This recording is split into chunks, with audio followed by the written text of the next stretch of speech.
এই যে তাকে জানিয়ে দেওয়া হয়েছে স্বাস্থ্যগত কারণ দেখিয়ে পদত্যাগ করার কথা, এটি আসলে কে জানালো? তো আপনার সাথে কোনো বেয়াদবি করার ইচ্ছা আমাদের নেই।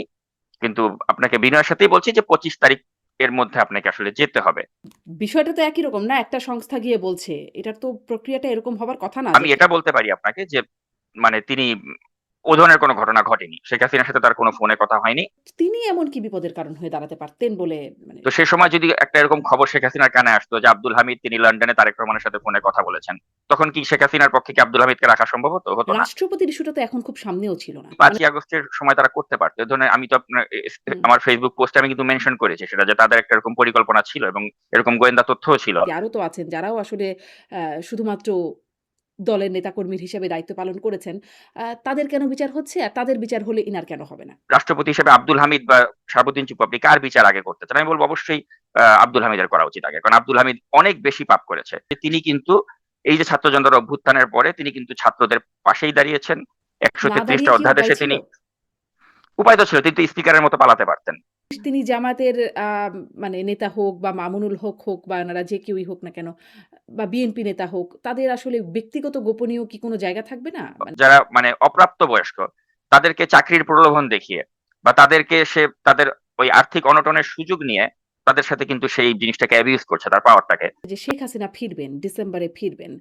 আ আপনি যেহেতু বিভিন্ন গোয়েন্দা সংস্থার বরাত দিয়ে কথা বলেন, এরকম কি কিছু মানে আভাস ফ্লেক্স ফোর্স এর সাথে তিনি কয়েকদিন আগে কথা বলছিলেন। তো সেখানে তিনি বলছেন যে ডিসেম্বর না আমি নভেম্বরেই চলে আসবো। হ্যাঁ, স্পিকার হাফিজউদ্দিন আহমেদ তিনি ভারপ্রাপ্ত রাষ্ট্রপতি হলেন। কিন্তু পরবর্তীতে কে?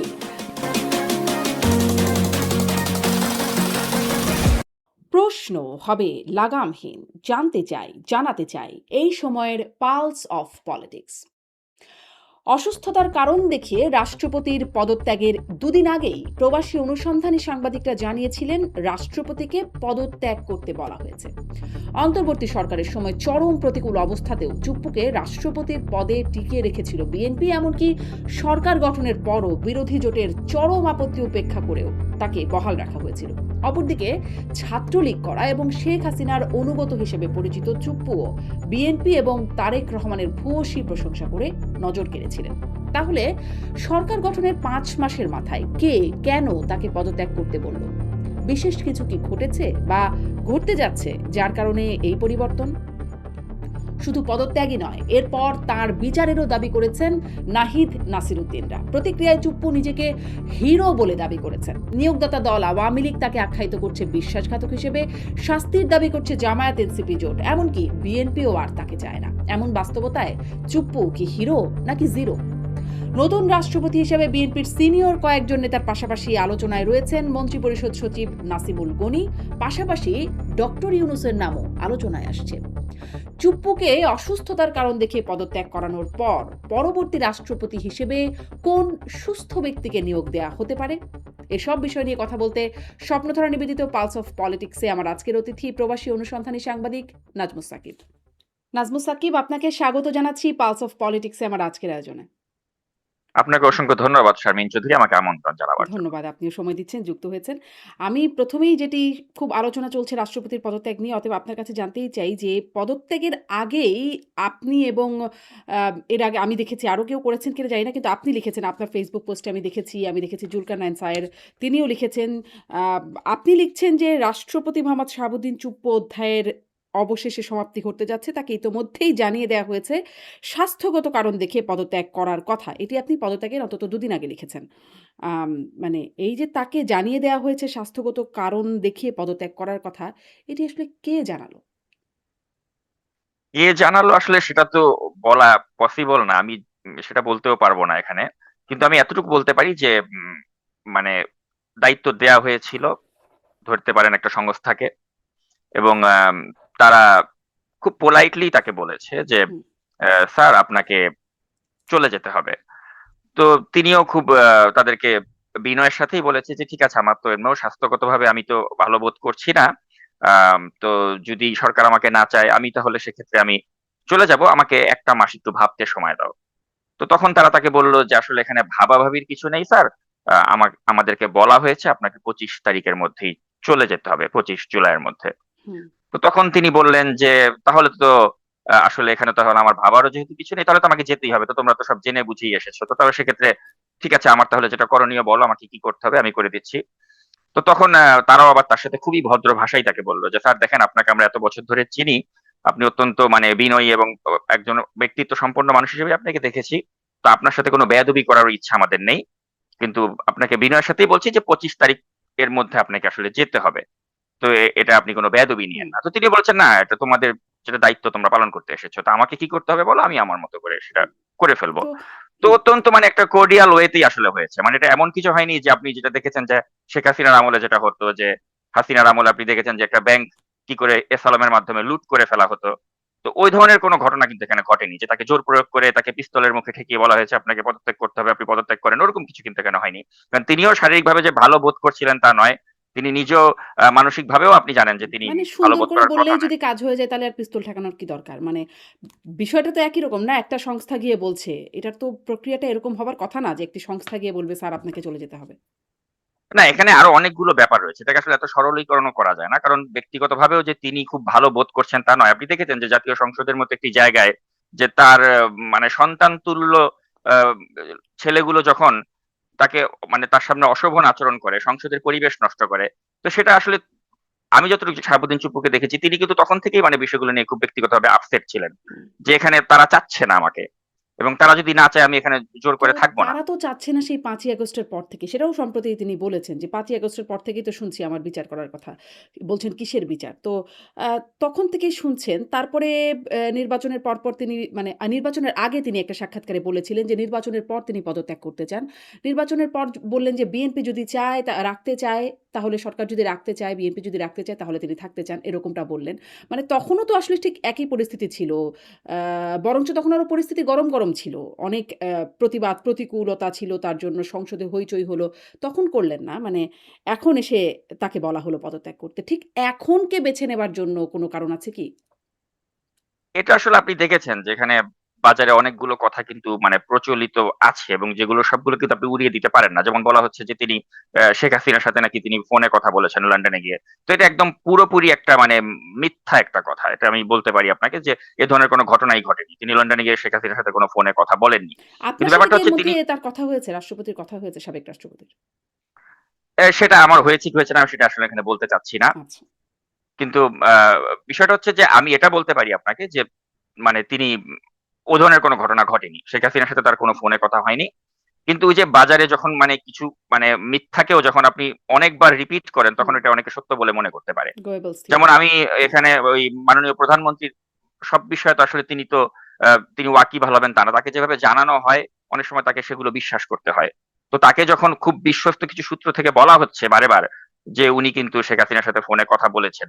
তো উনাকে তো ওটা বিশ্বাস করতে হবে। যেমন আমি সাম্প্রতিক সময়ে আপনি দেখেছেন যে একজন পুলিশের একজন এসপি তাকে বাধ্যতামূলকভাবে যে তাকে অবসর পাঠিয়ে দেয়া হলো আব্দুল্লাহ আরেফ। তাকে নিয়ে আমি একটা ভিডিও প্রতিবেদন করেছি এবং বলেছি যে হুম, এই পুলিশ কর্মকর্তা তো বিএনপির সময় তিনি অনেক স্যাক্রিফাইস করেছেন এবং শেখ হাসিনার সময় ৮ বছর ওএসডি ছিল। তো সেই পুলিশ কর্মকর্তাকে হাসিনার দোসর বানিয়ে দিয়ে বাধ্যতামূলক অবসরে পাঠানো হলো।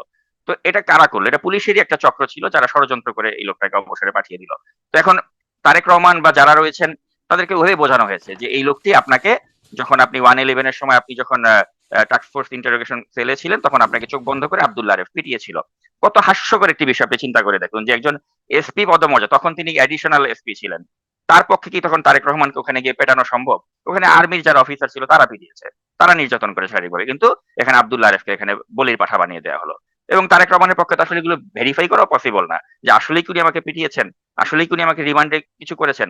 কিন্তু তাকে বোঝানো হয়েছে যে এই পুলিশ কর্মকর্তা আপনার উপর এটা করেছে।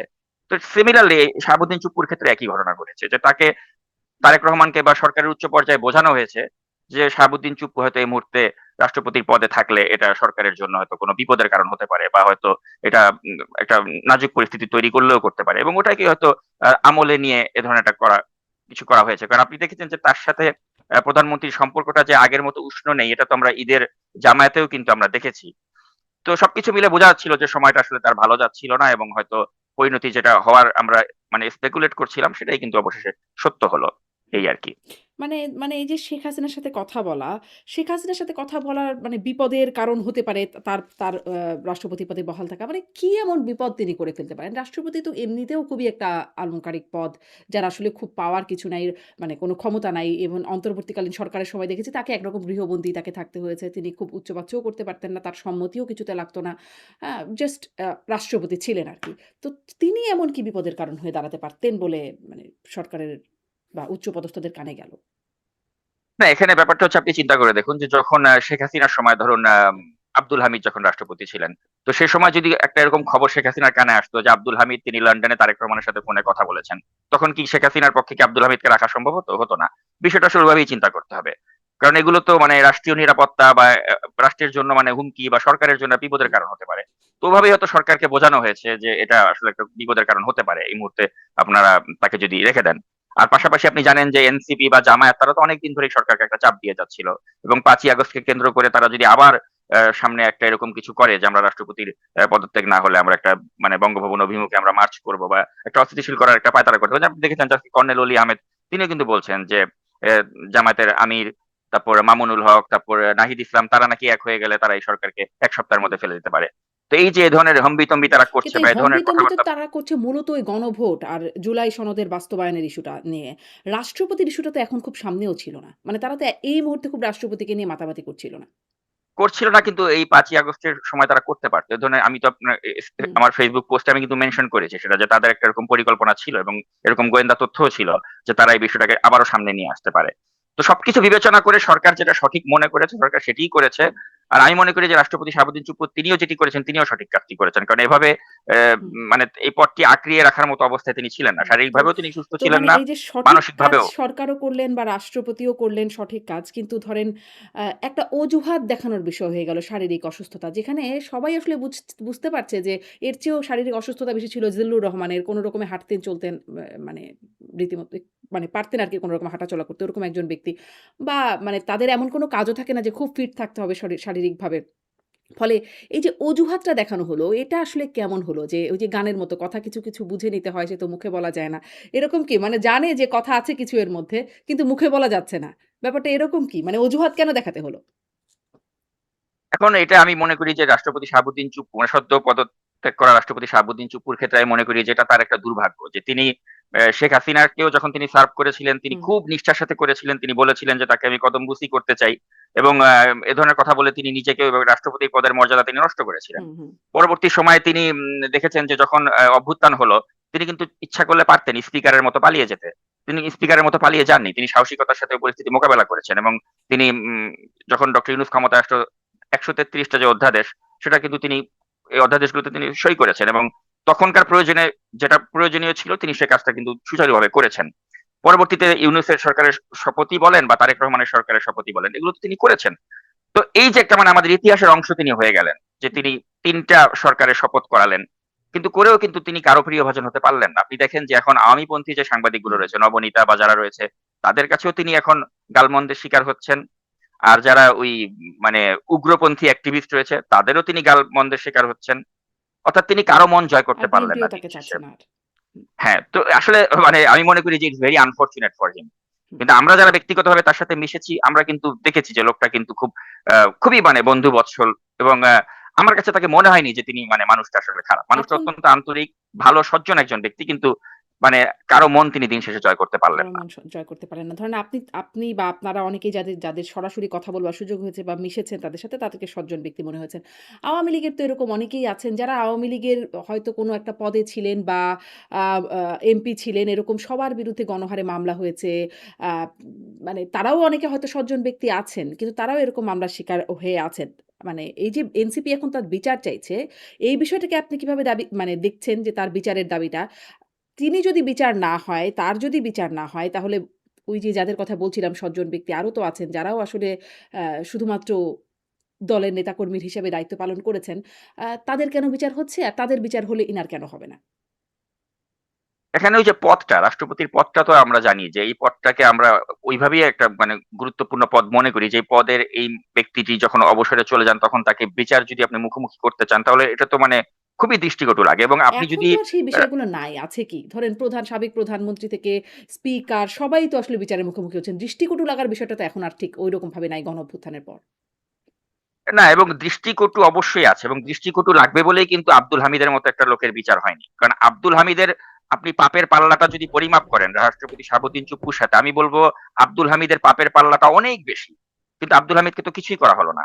বরঞ্চ তাকে বিদেশে চিকিৎসা করতে দেয়া হলো, তিনি ফিরে আসলেন। হুম, হুম। আব্দুল হামিদ কি ধরনের অপরাধ করেছে এটা আপনি শুনলে অবাক হয়ে যাবেন। আমি অনেকগুলো অনুসন্ধানী প্রতিবেদনে কিন্তু আমি দেখিয়েছি যে তিনি তার ক্ষমতার অপব্যবহার করে মিঠামইন এলাকাতে তিনি তার ভাইকে কত বড়, বড় পদে বসিয়েছিলেন। তিনি তার বোনকে উপজেলা চেয়ারম্যান বানিয়েছিলেন। তিনি তার ক্ষমতার অপপ্রয়োগ করে তিনি তার ভাইগনাকে সে ওই এলাকায় সে ইউপি চেয়ারম্যান বানালো। তো এবং এখনো তো তাই যা না। ইচ্ছা তাই এখনো করেছে। বিএনপি ধরেন প্রশাসক থেকে শুরু করে সর্ব জায়গায় তো আসলে তারই পছন্দের লোকজন বা ধরেন এমনকি আ যেটি হাসনাত আব্দুল্লাহ বললেন, বাপের দোয়া মানে ক্রিকেট বোর্ড। সেখানেও সব আসলে মন্ত্রীদের, সিনিয়র মন্ত্রীদের ছেলে বা আ স্ত্রীও আছেন একজন মানে তারা নিয়োগ পেলেন। তো এরকমই তো আসলে দলীয় লোকজন বা আত্মীয়-স্বজনরাই তো আসলে নিয়োগ পাচ্ছেন। পার্থক্য কি হচ্ছে? এখন বিএনপি চাইলেও তো আসলে আওয়ামী লীগের কাউকে নিয়োগ দিতে পারবে না। কারণ আওয়ামী লীগ নামে কোন দলের নেতাকর্মীদের তো আওয়ামী আপনি লীগ এখন ছাড়াও তো খুঁজেও পাবেন আছে। না। যারা বিএনপিও না, আওয়ামী লীগও না, ছেলে-মেয়ের বাইরে আছে তো মানুষ, আছে না? যোগ্য আপনি ব্যক্তি। নিরপেক্ষ কাকে পাবেন? আসলে নিরপেক্ষ বলতে কেউ নাই। সবাইরই দেখবেন খুঁজলে কিছু না কিছু দলীয় পরিচয় থাকবে। এখন আপনি যদি বলেন যে বিএনপি ক্ষমতায় বসে জামাতের লোকদেরকে বসাবে, ওটাও তো আসলে আমাদের দেশের পরিস্থিতি ওরকম না যে তারা এখানে জামাতের লোকজন একে, একে বসে বিসিবিতে বসিয়ে দেবে। তো জি। ওইটাও বিবেচনা করতে হবে আসলে। এখন তাহলে আর আব্দুল আমাদের হামিদের কি দেশটার দোষ? সিস্টেমটাই এরকম। আব্দুল হামিদের দোষ এজন্য যে আব্দুল হামিদ রাষ্ট্রপতির পদে বসে তিনি মিঠামইন বা ওই কিশোরগঞ্জ এলাকাতে কি করেছেন ওই সময়, এটা যারা ওই মিঠামইনের জনগণ, আপনি তাদেরকে জিজ্ঞেস করলেই জানতে পারবেন যে তিনি কিভাবে ক্ষমতার অপব্যবহার ওই সময় করেছিলেন। আমি অনেকগুলো অনুসন্ধানী প্রতিবেদন এগুলো আমি একদম প্রমাণ সহ আমি দেখিয়ে দিয়েছিলাম। তো আমাকে যদি বলা হয় যে কম্পেয়ার করতে যে রাষ্ট্রপতি হিসেবে আব্দুল হামিদ বা শাহাবুদ্দিন চুপ্পু আপনি কার বিচার আগে করতে চান? আমি বলব অবশ্যই আব্দুল হামিদের করা উচিত আগে। কারণ আব্দুল হামিদ অনেক বেশি পাপ করেছে। সেই হিসাবে আপনি শাহাবুদ্দিন চুপ্পুকে যদি ওভাবে মানে কম্পেয়ার করেন, আমি বলব হুম। তার ওরকম কিছু আপনি খুঁজে বের করতে পারবেন না। আসলে তো মানে বিচার আব্দুল এরকম হামিদের সাথে। পাল্লা ধরে করা হয় না? অপরাধ দেখে যে তার অপরাধ আছে কিনা বা উনার অপরাধ আছে কিনা। কে কার চেয়ে বেশি অপরাধী সেই দেখে তো আর বিচার হয় না। কিন্তু আম উম ধরেন কিন্তু আমি আমি যেটা শুনেছি মনে করি যে হ্যাঁ, ২০১৮ র যে একটা মানে নির্বাচন আপনি দেখেছেন, নির্বাচনের নামে যে তামাশা হয়েছে, রাতের ভোটের নির্বাচন বা ২০২৪ এর যে ডামি ভোটের নির্বাচন, ও ধরনের কলঙ্কিত নির্বাচন বা এগুলো নিয়ে আপনি আব্দুল হামিদের মতো ব্যক্তিকে কখনো দেখেছেন যে সে কোন ধরনের প্রতিবাদ মুখর হয়েছে বা কিছু করেছে? কিছু করেনি। কিন্তু সেই হিসেবে আমি শাহাবুদ্দিন চুপ্পুকে আমি একটা জায়গায় আমি তাকে প্রশংসা করব যে তিনি কিন্তু এই যে ছাত্র জনতার অভ্যুত্থানের পরে তিনি কিন্তু ছাত্রদের পাশেই দাঁড়িয়েছেন। না ১৩৩ টা দাঁড়িয়ে কি উপায় অধ্যাদেশে ছিল? তিনি উপায় তো ছিল, তিনি তো স্পিকারের মতো পালাতে পারতেন। হুম, তিনি তো এখনো বলছেন যে আমাকে যদি বিচারের মুখোমুখিও করে আমি দেশের বাইরে যাব না।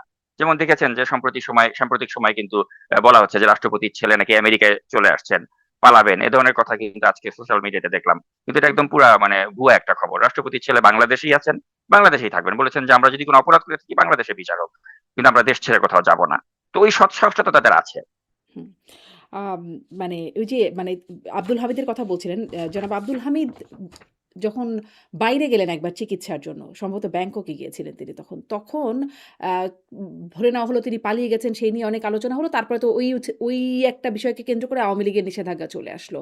এবং তারপর তিনি আবার ঠিকঠাক মতো ফিরেও এলেন। বলা হলো যে এখানে একজন তার শ্যালক সম্ভবত জামায়াতের একজন বেশ পদস্থ নেতা আছেন বলেই তার এই বিষয়টা কি আপনি এরকম কিছু আসলে কি জানেন? এরকম কি কিছু আছে?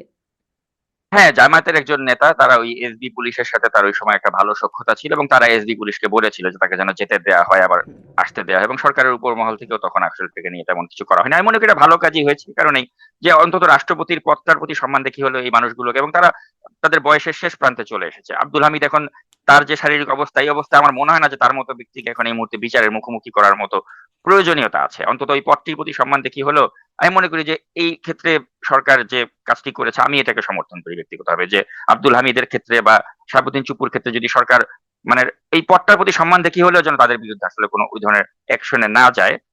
আমি ব্যক্তিগতভাবে এটা সমর্থন করি। যদিও আমি জানি আমার এই মতের বিরুদ্ধে অনেকে বলতে পারেন, এটা আপনাদের ব্যাপার। হুম, কিন্তু আমি মনে করি যে অন্তত এই পদে যারা ছিলেন তাদেরকে একটা মানে জি। ছাড় তো দেয়া যেতেই পারে। মানে রাষ্ট্রপতি ইস্যুতেই আপনার সেই পদত্যাগের দুদিন আগেই যে পোস্ট, সেখানে আপনি লিখছেন সম্ভাব্য অনেকের নাম নিয়ে গুঞ্জন থাকলেও বলা হয়েছে শেষ মুহূর্তে যদি সরকার কাউকে তার রিপ্লেসমেন্ট হিসেবে নিশ্চিত করতে না পারে, তাহলে স্পিকার হাফিজউদ্দিন আহমেদ বীর বিক্রমী হয়তো ভারপ্রাপ্ত রাষ্ট্রপতি হিসেবে শপথ নিতে পারে।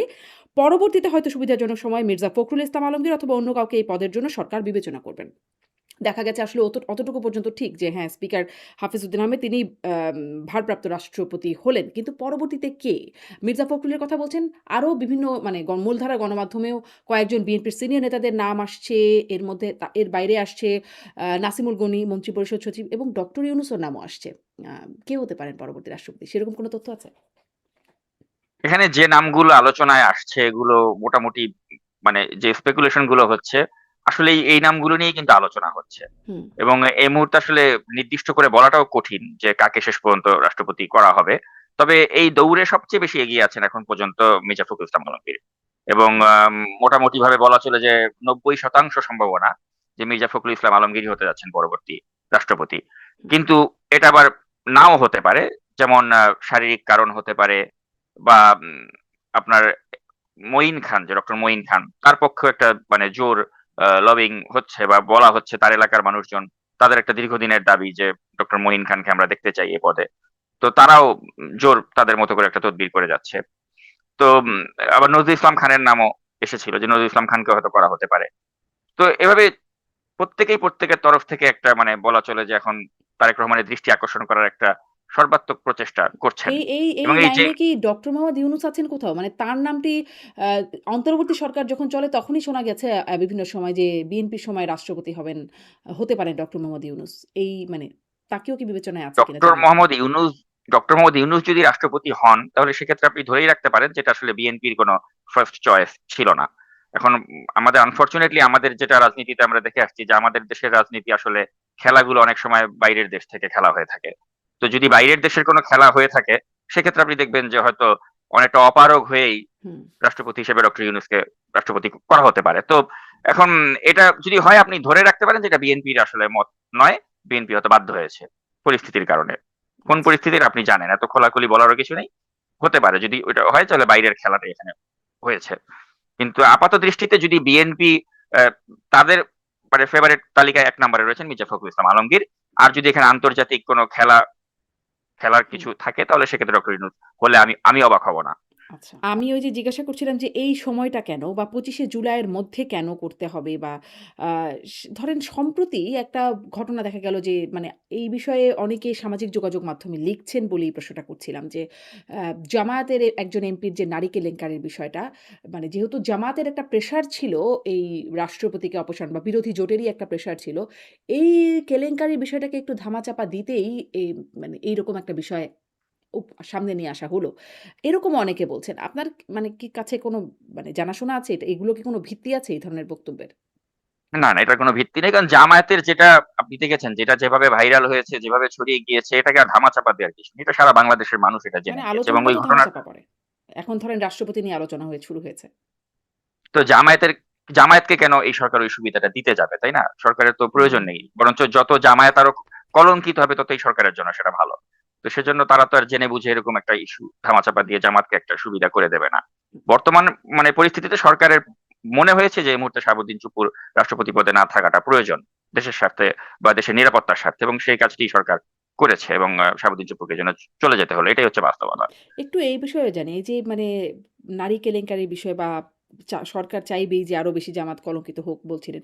বা আমরা সম্প্রতি আবার দেখলাম যে বিএনপিরও একজন নেতার এরকম আপত্তিকর ভিডিও ফাঁস হয়ে গেছে। পরে তাকেও বহিষ্কার করা হয়েছে। আজকেই সম্ভবত দেখছিলাম বাংলা ট্রিবিউনে একটা খবর। আম তো মানে এগুলো আসলে কি শুরু হলো?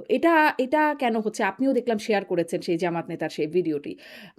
একজন ব্যক্তি তিনি জামাতের মানে নেতা হোক বা মামুনুল হোক বা এনারা যে কেউই হোক না কেন বা বিএনপি নেতা হোক, তাদের আসলে ব্যক্তিগত গোপনীয় কি কোনো জায়গা থাকবে না? মানে সেটি গোপন রুমের ভেতরের বিষয়ও কেন ভাইরাল বা পাবলিক হয়ে যাচ্ছে?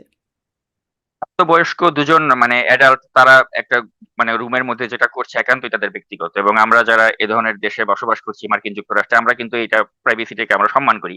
কিন্তু এক্ষেত্রে আপনাকে দেখতে হবে যে সে যারা মানে অপ্রাপ্ত বয়স্ক তাদেরকে চাকরির প্রলোভন দেখিয়ে বা তাদেরকে সে তাদের ওই আর্থিক অনটনের সুযোগ নিয়ে তাদের সাথে কিন্তু সেই জিনিসটাকে অ্যাবিউজ করছে তার পাওয়ারটাকে। তো এ কারণেই কিন্তু এটা সে এক্সপোজ হওয়া প্রয়োজন এবং সেক্ষেত্রে ওই যে অপ্রাপ্ত বয়স্কর সাথে সে যে একটা সুবিধা নিল, সুযোগ নিল তার ক্ষমতার অপব্যবহার করে এগুলোকে এক্সপোজ করলে ভবিষ্যতে এ ধরনের দৃষ্টান্ত যাতে না হয় সেজন্য কিন্তু আমরা আসলে এগুলোকে এক্সপোজ করেছি বা আমিও করেছি। তো এখানে কিন্তু আসলে যদি এটিও তো দুজন একটা আইনের প্রাপ্তবয়স্ক, লঙ্ঘন না? মানে একটা প্রাইভেসি বিষয় তো আছে। একটা ব্যক্তিগত গোপনীয়তার অধিকার তো একটা সাংবিধানিক অধিকার তো আছে। সেটির একটা লঙ্ঘন হয়ে যাচ্ছে না এরকম? মানে এখন যদি জনে, জনে বিএনপি নেতার তারপরে আরো মামুনুল হক থেকে শুরু করে গাজী নজরুল ইসলাম বিএনপি নেতা এরকম বিএনপি নিশ্চয়ই লেগে থাকবে যে মানে জামাতের আরো কাউকে পাওয়া যায় কিনা? জামাত দেখবে আরো কাউকে বিএনপিকে পাওয়া যায় কিনা? মানে এটি একটা বাজে নজির হয়ে যাচ্ছে না? অবশ্যই নজিরগুলো তো বাজে হচ্ছে। কিন্তু এখন কথা হচ্ছে যে সমাজে আমাদের হুম, যখন এভাবে একটা মানে ভাইরাসের মতো বিষয়গুলোর মানে প্রাদুর্ভাব দেখা যাচ্ছে, তখন সমাজ থেকে এগুলোকে আপনি অপসারণ করতে গেলে যারা এগুলো এই ধরনের কর্মকাণ্ড করছে তাদের মনে একটা ভীতির সঞ্চার করতে গেলেও কিন্তু এগুলো বেশি, বেশি করে বাইরে আসা প্রয়োজন। তাহলে অন্তত মনে করেন এরা একটা ভয় পাবে যে somebody is watching বা এগুলো আমার যেকোনো মুহূর্তে বের হয়ে যেতে পারে। তো হুম। এইজন্য আমি মনে করি যে এই লোকটা যে বেপরোয়াভাবে সে যে মগবাজারের হোটেলে যাচ্ছিল, এমন কোন মগবাজারের হোটেল নাই যেখানে সে মেয়ে নিয়ে যায়নি। আপনি দেখেছেন যে এর পরবর্তীতে একাধিক ফুটেজ বের হয়েছে। একাধিক ভিন্ন, ভিন্ন নারীর সাথে তার ফুটেজ বের হয়েছে। যেগুলো কিন্তু আমি আর প্রচার করিনি। বিভিন্ন অন্যান্য মানে পেইজে ওগুলো এসেছে। তো এই যে মানে বিষয়টা, এই যে একটা মানে মানসিক বিকৃতি, একটা ৭৫ বছর বয়স্ক একজন মানুষ, সে এভাবে একটা মানসিক বিকৃতি তার যে সে তার মানে মাইনর মানে মেয়েদের সাথে সে এইসব কাজ করে বেড়াচ্ছে। তো এটা একটা সমাজে একটা অসুস্থ মানুষের একটা অসুস্থ মানসিকতার বহিঃপ্রকাশ হচ্ছে। তো এই অসুস্থ মেন্টালিটি যে আমাদের সমাজে বিদ্যমান রয়েছে, এটা দেখিয়ে দেওয়ার জন্য বা এটা রোধ করার জন্য আমি মনে করি এগুলো সামনে আসা প্রয়োজন। এবং এদেরকে সামাজিকভাবে লজ্জা দেয়া প্রয়োজন। এবং এই লজ্জা দিলে যদি আরো ১০ টা লোক শিখে, আমি মনে কিন্তু করি। যারা এজন্য এগুলো আসলে প্রচার। এরকম রুমে ঢুকে মব করছে তাদের জন্য তারাও তো একটা পানিশেবল অফেন্স করছে। মানে তারা তো এটাও তো এক ধরনের মব, তাই না? একজন ব্যক্তিকে এরকম হেনস্থা করছে ২ জন প্রাপ্তবয়স্ক মানুষ। সেই মেয়েটিও না, প্রাপ্তবয়স্ক। এখানে মবের ঘটনাটা আসলে এটা যেটা আমি যতটুকু জানতে পেরেছি যে তার যে মানে গাড়ির যে ড্রাইভার সেই তাকে ব্ল্যাকমেইল করেছে এবং গাড়ির ড্রাইভার তাকে এটা নিয়ে ব্ল্যাকমেইল করেছে এবং তার কাছে টাকা পয়সা চেয়েছিল। সেগুলো ঠিকমতো দেয়নি এবং তারপরে এটা আসলে এক্সপোজ হয়ে যায় এবং এভাবেই তখন এই কেঁচো ঘুরতে সাপ বের হয়ে যাওয়ার মতো এখানে এই বিষয়টা ছড়িয়ে যায়। হুম, যা হোক। একটু এই প্রসঙ্গে আসে যে বিএনপি চাইবে যে জামাতকে আরো কলঙ্কিত হোক বা জামাতও যদি চায়, এটা কি আসলে সত্যিকারের বিরোধ? মানে এই প্রশ্নটা অনেকেই করেন বিভিন্ন সময় যে জামাত বিএনপির যে বিরোধিতা দেখা যাচ্ছে, এটা কি আসলে দেখানোর জন্য দেখানো হচ্ছে নাকি আসলে সত্যিকারের আছে? কারণ ধরেন আবার অন্তর্বর্তী সরকারের কথাও এর মধ্য থেকে জিজ্ঞাসা করি। যেমন জামাত শুনলাম তখন শোনা যেত যে অন্তর্বর্তী সরকারের একটা বড় সমর্থক হচ্ছে জামাত বা জামাতের লোকজনই আছে অন্তর্বর্তী সরকারের মধ্যে। কিন্তু সেই জামাত অভিযোগ করল যে অন্তর্বর্তী সরকার এই ইলেকশন ইঞ্জিনিয়ারিং এর সাথে দায়ী। কিন্তু মানে কোন রকম অভিযোগ সত্যিকার অর্থে যেটার ব্যবস্থা সেরকম কিছু জামাতও করল না। আবার ধরেন বিএনপির প্রধানমন্ত্রীর যিনি মুখ্য সচিব জনাব আব্দুস সাত্তার তিনি বললেন ৮ জন উপদেষ্টা সুনির্দিষ্ট তথ্য প্রমাণ আছে দুর্নীতির। কিন্তু এখন তিনি মুখ্য সচিব তাদের বিরুদ্ধে কোনো কথা হলো না। স্বরাষ্ট্রমন্ত্রী সংসদে বললেন প্রধানমন্ত্রীকে অনুরোধ করলেন দুদককে দিয়ে অন্তর্বর্তী সরকারের এই যে ১৮ মাসের কর্মকাণ্ডের সেগুলো বিচার করতে। কিন্তু সেগুলো খুব হচ্ছে না। আবার মানে জামাত শুরুতে মানে এই যখন কি বলে বাণিজ্য চুক্তিটা হচ্ছিল বা আলোচনা হচ্ছিল তখন আমরাও বিভিন্ন জনের সাথে কথা বলছি। সবাই বলছে যে এটা না জানিয়ে করা হচ্ছে, আপত্তির কথা। পরে দেখলাম সবাই জানেন। জামাতও জানে, বিএনপিও জানে, আর অন্তর্বর্তী সরকার তো জানেই যারা করছে। একরকম যোগসূত্র কি আছে? নাকি এই বিরোধিতা যে দেখা যাচ্ছে সেটা কি সত্যিকারের বিরোধিতা? নাকি আসলে তলে, তলে যোগসূত্র আছে? এখন এখানে আসলে এটাকে এত সরলভাবে আসলে ব্যাখ্যা করা যায় না। এটা আপনার ওই যে একটা যে কথা আমরা জানি যে politics is art of compromise. তো এই কম্প্রোমাইজ সরকারি দল তারা বিরোধী দলের সাথে নানাভাবে করে, বিরোধী দল তারা সরকারের সাথে নানাভাবে করে। এবং এই কম্প্রোমাইজ এর মাধ্যমেই কিন্তু আসলে একটা দেশ চলে। তো সেক্ষেত্রে আপনি দেখবেন যে এখন যেটা ব্যতিক্রম এট লিস্ট যে আপনার ওই আওয়ামী লীগের আমলে যেটা হয়েছিল যে জাতীয় পার্টির মতো একটা মানে গৃহপালিত বিরোধী দল, ওটা কিন্তু এখন নেই। এখন আপনি দেখেন যে সংসদেও কিন্তু একটা মোটামুটি বেশ তীব্র আলোচনা হচ্ছে, সমালোচনা হচ্ছে এবং একটা প্রাণবন্ত সংসদ কিন্তু আমরা এখন দেখতে পাচ্ছি। এখন এর বাইরে যদি আপনি বলেন যে না এটা লোক দেখানো বা তারা যা বলছে এটা আসলে তারা মিন করে না, এটা আপনি বলতেই পারেন। কিন্তু তারপরেও আমরা বাইরে থেকে যেটা দেখছি সেটা হ্যাঁ, হয়তো কিছু কম্প্রোমাইজ থাকলেও থাকতে পারে। কিন্তু এগুলোর তো আসলে সুনির্দিষ্ট এভিডেন্স আমাদের কাছে নেই। হুম। তাই না? জি। আম মানে যেটি আরো একটা যেই আলোচনা আছে যে শেখ হাসিনা ফিরবেন, ডিসেম্বরে ফিরবেন। আ আপনি যেহেতু বিভিন্ন গোয়েন্দা সংস্থার বরাত দিয়ে কথা বলেন, এরকম কি কিছু মানে আভাস মানে অন্যান্য বিভিন্ন সূত্রে কি আছে নাকি শুধু তিনি ঘোষণাই দিচ্ছেন? তিনি ঘোষণা দিচ্ছেন এবং আসলে তার মানসিক সুস্থতাটা আসলে এখন এই মুহূর্তে কোন পর্যায়ে রয়েছে সেটা নিয়ে আমার যথেষ্ট সন্দেহ আছে। কারণ তিনি কোন বাস্তবতায় আসলে ডিসেম্বরে আসবেন তিনি বলেছেন, এটা তিনিই ভালো বলতে পারবেন বা কোথা থেকে তিনি গ্রিন সিগন্যাল পেয়েছেন। হুম, এবং এমনও হয়েছে যে আমার এক সোর্স এর সাথে তিনি কয়েকদিন আগে কথা বলছিলেন। তো সেখানে তিনি বলছেন যে, "ডিসেম্বর না, আমি নভেম্বরেই চলে আসবো। দেখো না।" তো আসলে এগুলো মানে হাস্যকর এবং তিনি এগুলো বলে আসলে তার মানসিক সুস্থতার আসলে কোন পর্যায়ে আছে সেটা নিয়ে আমার যথেষ্ট ডাউট আছে। বা এগুলো হয়তো জাস্ট তার যে মানে তার দলের যারা নেতাকর্মী রয়েছেন তাদেরকে হয়তো একটা উজ্জীবিত করার জন্য তিনি এক ধরনের প্রচেষ্টা নিয়ে থাকতে পারেন। কিন্তু আমার সোর্স আবার যখন ওবায়দুল কাদেরের সাথে কথা বলে, ওবায়দুল কাদের তখন আবার বলছেন যে, "না, এটা তো আসলে আমাদের দলের একটা কৌশলগত অবস্থান। আমরা কৌশলগত কারণে অনেক কথাই বলি। নেত্রীও এটা কৌশলগত কারণে বলেছেন।" তো এই ধরনের কথা কিন্তু ওবায়দুল কাদের বলছেন, এটা আমার সূত্রের মাধ্যমে আমি জানতে পারছি। তো আসলে ওবায়দুল কাদেরের কথা সত্য, না শেখ হাসিনার কথা সত্য নাকি, এটা আমরা আসলে ডিসেম্বর পর্যন্ত অপেক্ষা করলেই জানতে পারবো। জি। কিন্তু আমি মনে করি যে এটা কোনো মানসিক সুস্থতার কোনো পরিচয় দিচ্ছে না। যখন তিনি বলছেন যে, "আমি ডিসেম্বরের মধ্যে ফিরে আসবো।" এটা আমার কাছে মনে হচ্ছে ওই আগে যেমন বলেছেন যে, হুম, "আমি টুপ করে দেশে ঢুকে পড়বো।" ঐরকমই একটা বয়ান তিনি বাজারে ছেড়ে দিলেন। আচ্ছা। আ সম্প্রতি খুব একটা বিষয় আরেকটা বিষয় মানে যেহেতু আপনিও সাংবাদিকতা করেন, দেশে করেছেন, এখন প্রবাসী থেকে প্রবাসীও সাংবাদিকতা করছেন। আম সিনিয়র সাংবাদিক এই যে একটা পদ সেটি নিয়ে খুব আ সমালোচনাই বলব। সমালোচনা বা তামাশা তাচ্ছিল্য চলছে। এই বিষয়টি আসলে আপনি কিভাবে দেখছেন সেটি একটু শুনবো এবং তার সাথে আপনিও দেখলাম মানে সাংবাদিক জয় মামুনকে নিয়ে Facebook এ একটা স্ট্যাটাস একটা পোস্ট লিখেছেন। সেখানে আপনি তাকে বলছেন যে উম তার আপত্তিকর কর্মকাণ্ড শেষই হচ্ছে না। এবং জুলাই আন্দোলনের পর আমি মানে আপনি লিখছেন আরকি আমি এটিএন বাংলার চেয়ারম্যান মাহফুজুর রহমানকে অনুরোধ করে জয় মামুনকে চাকরি থেকে অব্যাহতি করাই। আ মানে কি এমন আপত্তিকর কাজ তিনি করেই যাচ্ছেন বা আপত্তি কর্মকাণ্ডে শেষই হচ্ছে না। আপনি কেন তাকে মানে অনুরোধ করে তাকে চাকরিচ্যুত করলেন? এটা আসলে কারণ স্পষ্ট যে উনি তো আসলে সাংবাদিকতা করেননি। তিনি আওয়ামী লীগের গোটা সময় আপনি যদি খুঁজে দেখেন যে তিনি কোন কাজটা দেশ ও জনগণের পক্ষে করেছেন। সাংবাদিক তার দায়িত্ব কি ছিল? প্রকৃত সত্যটা তুলে ধরা।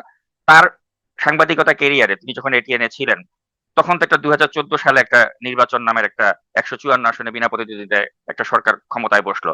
আপনি দেখান তো জয় মামুনের একটা রিপোর্ট ছিল ওই সময়।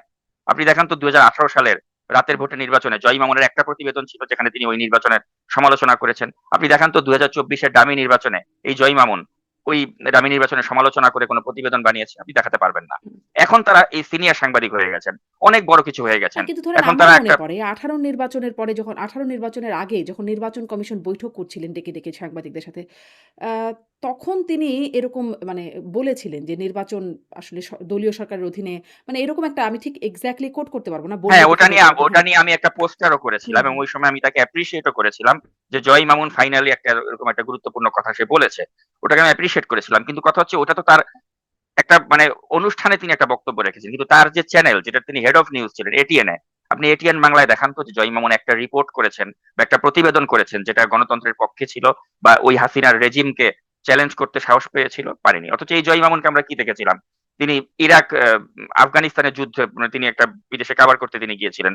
অনেক সাহসী সাংবাদিকতা তিনি করেছেন তো জয় মামুন। হুম। আমরা তো যখন ছোট ছিলাম তখন মানে তো তাহলে তাদের মতো ঠিক শুধু জয় সাংবাদিকদেরকে দেখে মামুনকে চাকরিচ্যুত করার জন্য আপনি প্রভাব খাটালেন কেন? মানে গণমাধ্যম তো আসলে ঠিক ১৮ বলেন, ২৪ বলেন বা ১৪ নির্বাচন। কোন গণমাধ্যমে খুব যে সাহসিকতার সাথে বলে ফেলেছে যে এই নির্বাচনটা খুবই অ ভুয়া নির্বাচন হয়েছে, অবৈধ নির্বাচন হয়েছে তেমনটি আসলে তো কোন গণমাধ্যমই বলে নাই। না, কিন্তু আমরা তো এমনও দেখেছি যে ওইসব গণমাধ্যমেও ওই ধরনের বৈরী পরিবেশেও তো অনেকে তারা তাদের দায়িত্বটা কিন্তু নিষ্ঠার সাথে পালন করেছেন। আপনি দেখেন শাহেদ আলম, তিনি তো এনটিভিতে ছিলেন। তিনি তো ও সময় নির্বাচন নামে ২০১৮ তে যে একটা তামাশা হচ্ছিল, সরাসরি কেন্দ্রে গিয়ে তিনি দেখিয়েছেন যে কিভাবে জালিয়াতি হচ্ছিল। যে কারণেই কিন্তু শাহেদ আলমকে নিয়ে কিন্তু আমরা ওই ধরনের প্রশ্ন উত্থাপন করব না। কারণ তিনি তার সাহসিকতা ওই সময় দেখিয়েছেন। আপনি ধরতে পারেন এই যে ইলিয়াস হোসেনের কথা। ইলিয়াস হোসেন ২০১৪ নির্বাচনের সময় তিনি হাতে ধরে দেখিয়েছেন যে কি করে ব্যালট মানে বাক্স থেকে চুরি করা হচ্ছে। এবং তিনি ওটা লাইভ দেখিয়েছেন ২১শে টিভিতে। তো এই কারণেই দেখুন যে এই মানুষগুলো কিন্তু পরবর্তী সময়ে আমরা তাদেরকে এখনো মনে রেখেছি এসব কারণে। যে এই লোকগুলো তো হাসিনার ওই সময় যখন কেউ কিছু বলত না, তারা অনেক কিছু সাহসিকতার সাথে মেইন স্ট্রিম মিডিয়াতে দেখিয়েছে। আমার কথাও যদি আমি ব্যক্তিগতভাবে বলি, আমি ওই সময় ইন্ডিপেন্ডেন্ট পত্রিকাতে আমি কাজ করতাম। তো আমি ওই সময় আম আসাফুদ্দৌলা সাবেক সচিব তার একটা সাক্ষাৎকার আমি প্রচার করেছিলাম যখন তিনি নিষিদ্ধ ছিলেন। এবং এরপরে আমাকে কিন্তু বলা হয়েছিল যে, "তুমি বাংলাদেশে আর এসো না।" আমি এরপরে আর যাইনি। একটা জাস্ট সাক্ষাৎকার প্রচার করার কারণে। তো আমরা তো এরকম মানে ওই অবস্থাকে চ্যালেঞ্জ করে আমরা তো কেউ তো সাহসিকতা করেছিলাম এবং ওই দেখাতে গিয়ে যেটা হয়েছে আমরা দেশেই যেতে পারিনি পরবর্তী সময়ে। সাংবাদিকতার চর্চাটাই করতে পারিনি। জয় মামুনের মতো লোকরা পেরেছে কেন? কারণ তারা পেরেছে তো কারণেই যে এখনো তারা কি ওই খুব সময় সাহসিকতার লক্ষণ দেখা যাচ্ছে? মানে যারা সাংবাদিকতা করছেন দেশে তারা খুব সাহসিকতার সাথে সাংবাদিকতা করছেন? অবশ্যই এখন কত সুন্দর সাহসিকতার পরিবেশ আপনি দেখতে পাচ্ছেন যে এখন হঠাৎ করে দেখা যাচ্ছে আব্দুল নূর তুষার অনেক বড় বিশ্লেষক হয়ে গেছে। যে আব্দুল নূর তুষারকে হাসিনার আমলে কখনোই দেখি নাই হাসিনার এইসব বিষয়কে চ্যালেঞ্জ করে খুব হুম, বেশি একটা ভোকাল হতে। হ্যাঁ, একটা করেছেন তিনি। তিনি যখন নাগরিক টিভির যখন তিনি প্রধান ছিলেন, তখন তিনি ওই হেলমেট বাহিনীকে পিন পয়েন্ট করে একটা টক শোতে দেখাচ্ছিলেন এবং আমি এটা খুব অ্যাপ্রিশিয়েট করেছিলাম যে হ্যাঁ, তুষার ভাই খুব ভালো একটা কাজ করেছেন। কিন্তু ওই ১ টা বা ২ টা কালে ভদ্রে দেখা গিয়েছিল তাদের। কিন্তু এখন তো আব্দুল তুষার নিয়মিত টক শোতে আসছেন। নিয়মিত বিভিন্ন বিষয় নিয়ে তিনি খোলামেলা অপিনিয়ন দিচ্ছেন। হাসিনার সময় ওইভাবে তো তাকে দেখিনি আমরা। আনিস আলমগীর খুব ভালো সাংবাদিক, খুব ভালো সাংবাদিকতা করেন। আনিস আলমগীরকে তো হাসিনার সময় খুব বেশি দেখিনি আমরা। যে হাসিনা রেজিমকে চ্যালেঞ্জ করে খুব বেশি পোস্ট করেছেন, খুব বেশি টক শোতে গিয়েছেন। কিন্তু এখন এই মানুষগুলো টক শোতে রেগুলার আসছেন এবং রেগুলার এসে তারা যে কথাগুলো বলছেন সেগুলো আবার আওয়ামী লীগের লোকরা খুব মজা পাচ্ছে দেখে। হুম। ঠিক যেই কথাগুলো আবার আমরা একসময় আসিফ নজরুল বা নুরুল কবিরকে দেখে খুব ভালো লাগতো আমাদের। যে এই তো সঠিক কথাগুলো তারা বলছে। তো এখন আসিফ নজরুল বা নুরুল কবির মানে ধরেন তারা ওই বৈরী ধরেন পরিবেশে আগে বলেন নাই। সেজন্য আপনি বলতে পারেন, আগে আপনারা বললেন না কেন? কিন্তু তার মানে এখন বলছেন কেন? সেটাকে কি চ্যালেঞ্জ করা যায়? মানে এখনো কি বলবেন না? না এখন তো তারা বলছেনই এবং হুম, এবং বলার তো পরিবেশ এখন কোন চ্যানেল আছে যেই চ্যানেলে আপনি দেখছেন না এদেরকে ঘুরে ফিরে কিন্তু এই মুখগুলোকে খুব বেশি দেখা যাচ্ছে। হুম, আর আমরা তখন চাতক পাখির মতো অপেক্ষা করতাম যে কখন নুরুল কবিরকে একটা টক শোতে দেখব। ওই একমাত্র জিল্লুর রহমান তৃতীয় মাত্রা সাহস করে মাঝে ডাক দিতে পারত নুরুল কবিরকে। আপনি তো ডিবিসিতে ছিলেন। আপনি কি পারতেন নুরুল কবিরকে ডাক দিতে? আপনি কি পারতেন আমি আসিফ জিটিভিতে নজরুলকে ডাক ছিলাম। দিতে? আপনি পারতেন না। আমি অবশ্য জিটিভিতে ছিলাম না। আমি আসিফ নজরুলকে জি একবার অ্যাপ্রোচ করেছি। হ্যাঁ, আমি ডিবিসি। আচ্ছা ডিবিসির সরি, কথা আমি বলছি। ভুল শুনেছি। হ্যাঁ, আপনি ডিবিসিতে ছিলেন। ওইখানে আপনি কি পারতেন? আপনার ম্যানেজমেন্টকে বলে রাজি করাতে যে আজকে আমি আসিফ নজরুলকে চাই? পারতেন না। আমি চেয়েছিলাম, সত্যি কথা আমি চেয়েছিলাম, আমি তাকে যোগাযোগও করেছিলাম, কিন্তু তিনিই আসতে রাজি হন নাই। হয়তো তার কোনো লিমিটেশন ছিল কিনা জানি না। আমি নিজে তাকে ফোন করেছিলাম, যোগাযোগ করবার চেষ্টা করেছিলাম আমার শোতে আসবার জন্য। নুরুল কবিরকে না, পেয়েছিলেন? নুরুল কবিরকে আমি অ্যাপ্রোচও করি নাই। কিন্তু আসিফ নজরুলকে আমি একবার করেছিলাম। অ্যাপ্রোচ করেছিলাম। তিনি রাজি হননি আসতে। আমাকে অবশ্য কেউ বাধা দেয় নাই যে তাকে অ্যাপ্রোচ করবার জন্য। অন্তত আমাকেই না বাধাটা এই দেয়নি। এই এই এই কথাটা খালেদ মহিউদ্দিনও বলেন যে তিনিও যখন যাকে আমন্ত্রণ জানিয়েছেন পেরেছেন। এখন ব্যাপারটা হচ্ছে এই খালেদ মহিউদ্দিনের একটা সুবিধা ছিল। তিনি সালমান এফ রহমানের চ্যানেলে কাজ করতেন। হুম, তো তিনি ওই সাহসিকতা দেখাতে পারতেন। যেটা আমিও পেরেছিলাম। আমি ইন্ডিপেন্ডেন্ট পত্রিকায় ছিলাম। সালমান এফ রহমান আমার বস ছিলেন। তো আমিও অনেক কিছু করতে পারতাম যেটা অন্য পত্রিকার সাংবাদিকরা পারত না। এটা সত্য কথা। কিন্তু কথা হচ্ছে তারপরেও তো ওই সময় কি ধরনের পরিবেশ ছিল এটা আপনিও জানেন, আমিও জানি। তো সেই তুলনায় যদি আপনি এখন কম্পেয়ার করেন আমি তো মনে করি দেশে এখন অত্যন্ত ভালো পরিবেশ বিরাজ করছে। যে এখন এই যে সিনিয়র সাংবাদিক যারা আওয়ামী লীগের পক্ষে বয়ান উৎপন্ন করছে, আওয়ামী লীগের লোকজন এটা দেখে খুব আনন্দ পাচ্ছে। হুম, পাক না। এটাই তো গণতন্ত্রের মানে একটা লক্ষণ দেখা যাচ্ছে দেশে। জি। যেটা একসময় ছিল না। জি, ধন্যবাদ। মানে নিশ্চয়ই মানে যে কেউই যে কারো পক্ষে নিশ্চয়ই বয়ান উৎপাদন করতে আগেও পারা উচিত ছিল, এখনো পারা উচিত, সামনেও নিশ্চয়ই পারা উচিত। এটি যে অফ কোর্স। সেটি হওয়া উচিত। কিন্তু হুম, সেটির ব্যত্যয় জি, ঘটে বলেই আমাদের এত যন্ত্রণার জায়গা। অনেক ধন্যবাদ নাজমুস সাকিব। মূলত আসলে রাষ্ট্রপতিকে নিয়ে কিছু কথা জানবারই আগ্রহ ছিল। আপনার কাছ থেকে বেশ কিছু বিষয় স্পষ্ট হওয়া গেল। ধন্যবাদ যুক্ত হবার জন্য। জি আপনাকেও ধন্যবাদ। ধন্যবাদ দর্শক এতক্ষণ সাথে থাকার জন্য।